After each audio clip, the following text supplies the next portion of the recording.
Hello students, कैसे हैं सब। बेटा आज हम बिज़नेस लॉ का जो नेक्स्ट टॉपिक है वो स्टार्ट करने जा रहे हैं, that is performance of contracts. तो कॉन्ट्रैक्ट्स जो हैं वो कब माने जाएंगे कि परफॉर्म हो गए हैं, या कौन से कॉन्ट्रैक्ट्स हैं जिनको परफॉर्म करने की ज़रूरत नहीं है, कौन सी कंडीशंस हैं जिन कंडीशंस में परफॉर्म करने की ज़रूरत नहीं है। तो उसके बारे में ये आपका चैप्टर है। कहता कि after the formation of the contract the next important step is to perform their respective promises. कहता जब फॉर्मेशन होगी कॉन्ट्रैक्ट की, उनके आपस में हो गया, तो नेक्स्ट इंपॉर्टेंट स्टेप क्या है कि अपने अपने प्रोमिसेस जो उन्होंने किए थे एक दूसरे थे उनको क्या करें, वो परफॉर्म करें, अपनी ड्यूटी है जो उसको फुलफ़िल करें। Performance of a contract means fulfilment of the legal obligations created by the contract. तो परफॉर्मेंस ऑफ कॉन्ट्रैक्ट का मीनिंग क्या है कि उन लीगल ऑब्लिगेशंस को फुलफ़िल करना जो कॉन्ट्रैक्ट क्रिएटेड की गई थी तब उसके टाइम पे अराइज हुई।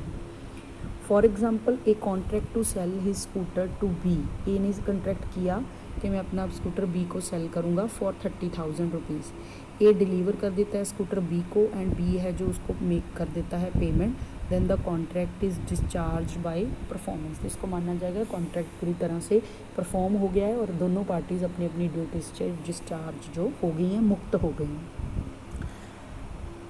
अ contract is said to be performed when parties में, ये दोनों केसेस में ही माना जाएगा कि जो पार्टी है वो मुक्त होगी, अपनी डिस्चार्ज होगी है लाइबिलिटी से, क्योंकि उन्हें परफॉर्म कर दिया है। दो तरीके हो सकते हैं, एक हो सकती है एक्चुअल परफॉर्मेंस उसने कर दी है और दूसरा हो सकता है अटेम्प्टेड परफॉर्मेंस कि उसने कोशिश की उसको करने की।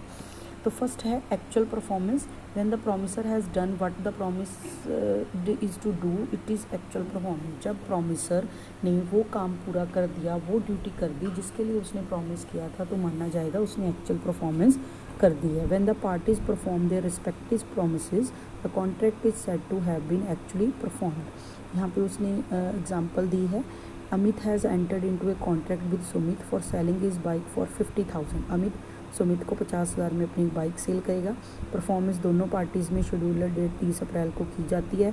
अमित जो है बाइक डिलीवर कर देता है, सुमित पेमेंट कर देता है ऑन द स्पेसिफाइड डेट, तो माना जाएगा कि एक्चुअल परफॉर्मेंस होगी और दोनों पार्टीज़ डिस्चार्ज हो गई हैं अपनी ड्यूटी से। सेकेंड टाइप है अटेम्प्टेड परफॉर्मेंस। अटेम्प्टेड परफॉर्मेंस क्या है, कहता कि जब एक party when a party to the contract offers to perform his promise it is the tender or offer of performance. कहता है जब एक पार्टी कॉन्ट्रैक्ट में जो उसकी ड्यूटी बनती है उसको परफॉर्म करने के लिए ऑफ़र करती है, कहती है कि मैं अपनी ड्यूटी परफॉर्म करना चाहती हूँ, तो उसको माना जाएगा अटेम्प्टेड और परफॉर्मेंस, और इसको टेंडर भी बोला जाता है या ऑफर ऑफ परफॉर्मेंस बोला जाता है। It means when the promiser offers to perform his obligation at proper place and time, but promisee does not accept the performance, it is called an attempted performance। जब जो एक party है, promiser है, वो अपनी चीज़ को परफॉर्म करना चाहता है, अपनी ऑब्लिगेशंस को सेम प्लेस एंड टाइम पे जो डिसाइड हुआ था, लेकिन जो प्रॉमिसी है उसकी परफॉर्मेंस को एक्सेप्ट नहीं करता, तो माना जाएगा कि ये अटेम्प्टेड परफॉर्मेंस है, क्योंकि प्रॉमिसर ने तो कोशिश की लेकिन जो प्रॉमिसी है उसने उस परफॉर्मेंस को एक्सेप्ट नहीं किया, बल्कि जबकि सारा कुछ ठीक था, उसने उसी टाइम पे किया और उसी डेट को किया जिस दिन की बात हुई थी। सेम वही अमित वाली जो हमने अभी एग्जांपल ली थी कि अमित है जो वो अपना व्हीकल है जो सुमित को डिलीवर करेगा स्पेसिफाइड डेट को, but on the specified date जो सुमित है वो refuse to take delivery. Amit delivery देना चाहता है लेकिन सुमित डिलीवरी बाइक की नहीं लेता उस डेट को, तो ये माना जाएगा कि this is attempted performance by the Amit. Sumit है जो वो ब्रीच ऑफ परफॉर्मेंस है, उसने अपनी ड्यूटीज़ को फुलफ़िल नहीं किया है। टेंडर दो तरह का हो सकता है अटेम्प्टेड परफॉर्मेंस, एक tender of goods and services, attempted performance of promise to do something. एक हो सकता है टेंडर गुड्स एंड सर्विसेज जहाँ डिलीवर करनी थी उस केस में, दूसरा हो सकता है जब पेमेंट करनी थी उस केस में performance. Attempted performance of a promise to pay something, उसमें क्या है, goods and services need to be offered again, ठीक है, नॉट बी ऑफर्ड अगेन। अगर उसने अटैम्प्ट कर दी तो उसको दोबारा से गुड्स ऑफर करने की ज़रूरत नहीं है, उसने एक बार कोशिश कर ली। प्रॉमिसर है जो डिस्चार्ज हो जाता है अपनी लाइबिलिटी से, एंड तीसरा वो स्यू कर सकता है नॉन परफॉर्मेंस के लिए सामने वाली पार्टी को, क्योंकि उसने अपना प्रॉमिस परफॉर्म नहीं किया। तो ये तीन जो चीज़ें हैं उसके बाद हैं जो गुड्स एंड सर्विसेज के केस में टेंडर करता है, अटेम्प्टेड परफॉर्मेंस करता है, कोशिश करता है अटेम्प्ट करने की। अटेम्प्टेड परफॉर्मेंस, अगर प्रॉमिस टू पे समथिंग था तो promise is liable for damages to the promisor. तो जिस बंदे ने नहीं किया, अटैम्प्ट पेमेंट देनी थी, नहीं दी, तो जो प्रॉमिसी है वो लाइबल है डैमेजेस के लिए टू द प्रॉमिसर को देने के लिए। The promisor will not be liable for interest from the date of a valid tender. और यहाँ पे क्या कह रहा है, जो प्रॉमिसी था अगर उसने कोशिश करने की देने की तो प्रॉमिसर को कोई भी डैमेजेस नहीं मिलेंगे नॉन परफॉर्मेंस के लिए। और दूसरा, जो प्रॉमिसर है उसको कोई भी इंटरेस्ट नहीं मिलेगा डेट ऑफ वैलिड टेंडर के, क्योंकि जो प्रॉमिसी है उसने तो पेमेंट देने की कोशिश की थी, लेकिन जो प्रॉमिसर है उसने उसको एक्सेप्ट नहीं किया, तो इसलिए उससे कोई भी इंटरेस्ट है जो वो चार्ज नहीं कर सकता। ऑफर ऑफ परफॉर्मेंस और tender, where the promisor has made an offer और performance and the offer has been refuse, the promisor is not responsible for non performance, क्योंकि उसकी ड्यूटीज़ ख़त्म हो गई हैं, उसने ऑफ़र की थी। Offer of performance is also known as tender.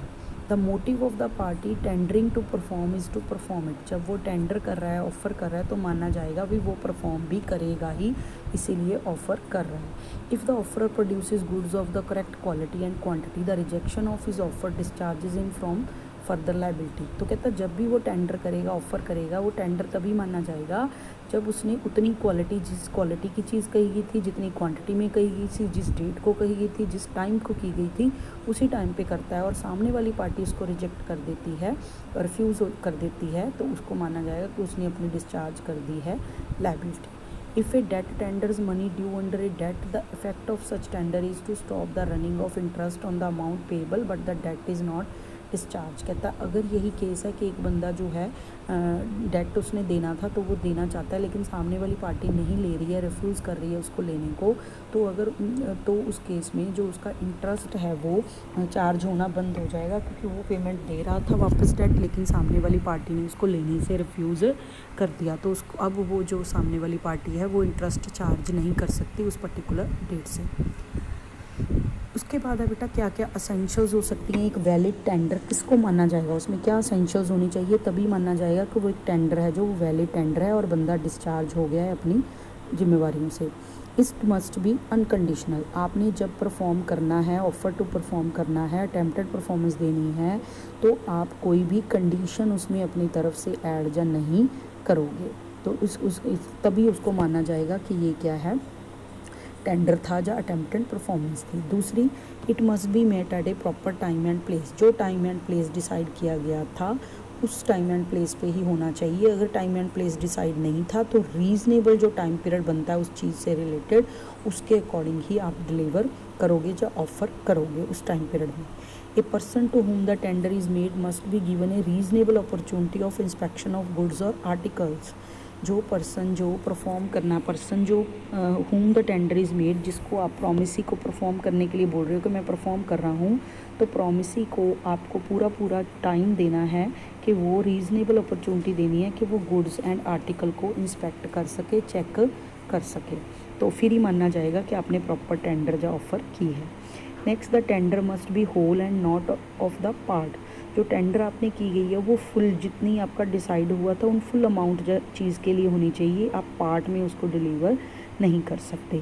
A tender by instalment is invalid unless the contract so provides. अगर तो कॉन्ट्रैक्ट में डिसाइड हुआ था तो वो इंस्टॉलमेंट्स में ऑफ़र को पूरा अपनी जो परफॉर्मेंस है वो दे सकता है, अदरवाइज़ जो होल परफॉर्मेंस है उसको करनी पड़ेगी, पार्ट्स में नहीं दे सकता। फॉर एग्ज़ाम्पल उसने 10,000 आइटम्स हैं जो किसी चीज़ की ऑफ़र करने की बात हुई थी, कॉन्ट्रैक्ट में हुई थी सेल करने की, लेकिन वो पहले 2,000 गुड्स भेज रहा है, फिर 5 भेज रहा है, वो कहता है मैं ऐसे शिफ्टों में दूंगा, तो वो मानना नहीं जाएगा कि आप ऑफ़र परफॉर्म कर रहे हो। इसको सामने वाली पार्टी रिजेक्ट कर सकती है क्योंकि वो नहीं इंस्टॉलमेंट में एक्सेप्ट नहीं करना चाहते। The tender must B in the proper form. जो आप टेंडर करने जा रहे हो बेटा उसी फॉर्म में होना चाहिए जैसे कहा गया है। Tender of money should be in the current coins. A person है जो वो मान लो कि not bound to accept a cheque, अगर कैश में पेमेंट देने की बात थी और अगर सामने वाली पार्टी चेक में दे रही है तो जो प्रॉमिसी है वो रिफ्यूज़ कर सकता है कि मैंने चेक में पेमेंट नहीं लेनी, हमारी बात कैश में हुई थी।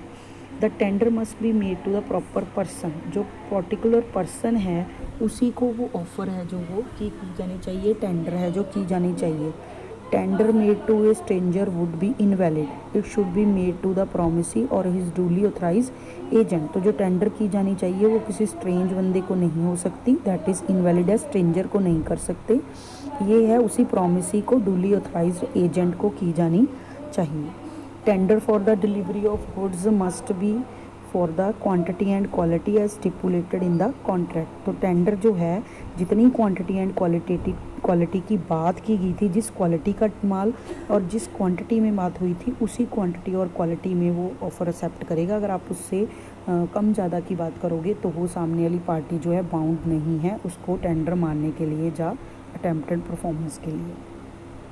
नेक्स्ट है a tender made to one of the several joint promisor has the same legal consequences. अगर मान लो उस कॉन्ट्रैक्ट में 3 जो प्रोमिसी थे तो आप उसमें से एक भी प्रोमिसी को कर देते हो ऑफ़र, तो उसको वैलिड ऑफ़र माना जाएगा, वैलिड टेंडर है जो माना जाएगा। Effect of refusal to accept offer of performance. अगर ऑफ़र ऑफ परफॉर्मेंस को जो वो एक्सेप्ट नहीं करता है तो उस केस में क्या इफेक्ट है। Where a promisor has made an offer of performance to the promisee and the offer has not been accepted by the promisee, then the promisor is not responsible for non performance के लिए वो responsible नहीं है, nor does he thereby lose his rights under the contract, और ना ही उसके contract के right है जो वो ख़त्म होंगे। Contracts which need not be perform. कुछ ऐसे कॉन्ट्रैक्ट्स हैं जिनको परफॉर्म करने की ज़रूरत नहीं है, तो ये कौन से हो सकते हैं। सेक्शन 62 से 67 तक जो कॉन्ट्रैक्ट हैं उनके बारे में कहा है कि इस तरह के कॉन्ट्रैक्ट्स को परफॉर्म करने की ज़रूरत नहीं है। कौन कौन से। If the parties to the contract agree to novation, नया कॉन्ट्रैक्ट लिखना चाहते हैं, रेसिशन तोड़ना चाहते हैं उस कॉन्ट्रैक्ट को, एंड अल्ट्रेशन उसमें चेंजेस करना चाहते हैं ओरिजिनल कॉन्ट्रैक्ट में, तो ओरिजिनल कॉन्ट्रैक्ट को परफॉर्म करने की ज़रूरत नहीं है। दूसरा, the promisee may dispense with the remit performance by the promisor in whole or in part or may extend the time for the performance or may accept any satisfaction in lieu thereof। कब कहता है जो promisee है वो remit कर देता है promisor को पूरा काम करने के लिए, या उसको टाइम एक्सटेंड कर देता है, या फिर जितनी पार्ट परफॉर्मेंस वो कर रहा है उसको एक्सेप्ट कर लेता है सेटिस्फेक्शन में, तो उस केस में भी उसको फुली कॉन्ट्रैक्ट को परफॉर्म करने की ज़रूरत नहीं है। When a voidable contract is rescinded, the other party need not perform his promise। जब voidable contract था, मान लो फ्री कंसेंट नहीं थी बंदे की, तो उसने वो प्रूव कर दिया कि मेरी कंसेंट फ्री नहीं थी, वो voidable contract है, void हो गया, तो उसको भी परफॉर्म करने की ज़रूरत नहीं है। Where the failure of performance has been caused by the promise's neglect or refusal, the promiser भी जो है वो excused हो गया क्योंकि उसकी गलती के कारण जो परफॉर्मेंस नहीं हो पाई, प्रोमिसी की गलती के कारण, उसकी अनगेली के कारण या रिफ्यूज़ल के कारण, तो भी उस कॉन्ट्रैक्ट को परफॉर्म करने की ज़रूरत नहीं है। तो ये वो कॉन्ट्रैक्ट्स हैं बेटा which need not be performed. अब आता है कि कौन कौन बंदे हैं जो परफॉर्म कर सकते हैं कॉन्ट्रैक्ट को, by whom contract must be perform. तो प्रोमिसर है जो बेटा बाय द प्रोमिसर, वो खुद परफॉर्म है जो कर सकता है उस कॉन्ट्रैक्ट को। सेकंड है प्रोमिसर्स का एजेंट, जो प्रोमिसर है उसका कोई एजेंट है वो, क्योंकि वो प्रिंसिपल है उसने अपने रिप्रेजेंटेटिव रखे हुए हैं, वो परफॉर्म कर सकता है। बाय द रिप्रेजेंटेटिव, अगर किसी बंदे की डेथ हो जाती है तो उसके जो लीगल हायर्स हैं, रिप्रेजेंटेटिव हैं, नॉमिनी हैं फैमिली में, वो लोग हैं जो उसको परफॉर्म कर सकते हैं। पर ये इन सब केसेस में बेटा ये ज़रूर है कि अगर पर्सनल स्किल्स की ज़रूरत है उस केस में तो वो कोई और बंदा उसको परफॉर्म नहीं कर सकता, फिर प्रोमिसर ही करेगा। मान लो कुछ आर्ट से रिलेटेड, पेंट से रिलेटेड चीज़ है तो वो उसमें क्वालिटी है उस चीज़ को, पेंटिंग को करने की, तो आप उसी बंदे को कहोगे कि आप प्रोमिसर खुद परफॉर्म करेगा, हम एजेंट के थ्रू या रिप्रेजेंटेटिव के थ्रू है जो नहीं करवाएंगे। तो पर्सनल स्किल नहीं होनी चाहिए उसमें यूज़, तो कोई भी बंदा जो है कॉन्ट्रैक्ट है जो उसको परफॉर्म कर सकता है, दैट इज़ प्रोमिसर खुद, एजेंट, रिप्रेजेंटेटिव उसका। By third person, if the promisee accept performance, अगर प्रोमिसी एक्सेप्ट करता है तो कोई थर्ड पार्टी भी है वो कॉन्ट्रैक्ट है जो उसको परफॉर्म कर सकती है on the behalf of the promisor. Next है who can demand performance. Performance demand कौन कर सकता है, कौन मांग सकता है, दैट इज़ प्रोमिसी जो की जगह कौन ले सकता है, दैट इज़ जो है it is only the promisee और his agent who can demand performance of the promise under a contract. तो प्रोमिसी कर सकता है, उसका लीगल रिप्रेजेंटेटिव कर सकता है, कोई थर्ड पार्टी अगर जो अब हमारा प्रोमिसर है वो एक्सेप्ट करे तो, और कोई जॉइंट प्रोमिसी उसका जो पार्टनर है जो कॉन्ट्रैक्ट में 2-3 बंदे एंटर हुए थे उनमें से कोई कर सकता है। तो ये था कौन परफॉर्म कर सकता है और परफॉर्मेंस डिमांड कौन कर सकता है, मतलब प्रॉमिसर के बिहाफ पे कौन कौन बंदा परफॉर्म कर सकता है और प्रॉमिसी के बिहाफ पे कौन कौन बंदा जो है परफॉर्मेंस एक्सेप्ट कर सकता है। तो ये था बेटा आज का हमारा टॉपिक। मिलते हैं नेक्स्ट वीडियो में।